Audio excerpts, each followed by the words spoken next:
I understand that chairs stay with Vistage, on average, at least 10 years. And that's not surprising to me. I've had a long career, I've done a lot of things, but I've been a chair for 15 years. And the reason is, it's the most satisfying thing I've ever done in my life. Being a chair means making a difference, and making a difference in the lives of a lot of really wonderful people, who in turn make a difference in the lives of a lot of wonderful people. We have an impactful job, and it's the greatest job there is. Prior to being a chair, I had a long career, a corporate career as president of an industrial company. I had been a plant manager, a chief financial officer, and then for a while I had a consulting firm, and I was starting to feel a bit alone. And then I ran into what is now called Vistage, previously called Tech. And what went through my mind when I saw a Vistage meeting was, wow, these people are learning. They're learning from the speakers, they're learning from each other, they're learning from this guy they call a chair. I want that learning. As I get older and my hair gets whiter, I want to be sure that I still speak the language, that I learn all the new concepts, and that I stay ahead of the curve. And being a chair has done just that for me. I've had the opportunity to learn from all the incredible sources that Vistage has, from speakers to members. When I launched my first group, I knew that I had done something special.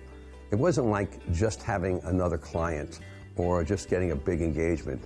I had the pleasure of having 13 people in the room at my first meeting, and they all brought something different. They all were happy to be there. They were exactly the culture I was hoping for, and I knew when the meeting was over that I had really started on something very special. I became a chair in 1998. Nothing is greater than getting home after a long day's work and having a member call you and say, hey man, I'm so glad you came in today, made all the difference in the world. That feeling of making a difference has been so special to me. I hope to do it for a long time to come.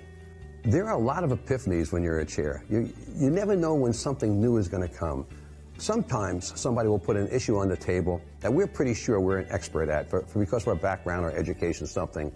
And because of the diversity in our groups, the different sizes, businesses, the different people in the room, the different business models, when people come around to the point in the issue process where they start giving the member advice, very often somebody who comes from an entirely different background than us, thinks entirely differently, comes up with an answer that you never would have thought of. And it just broadens your mind, and you realize you don't have all the answers, even in those areas where you think you might be an expert. So it's a constant learning exercise, and it's a constant epiphany.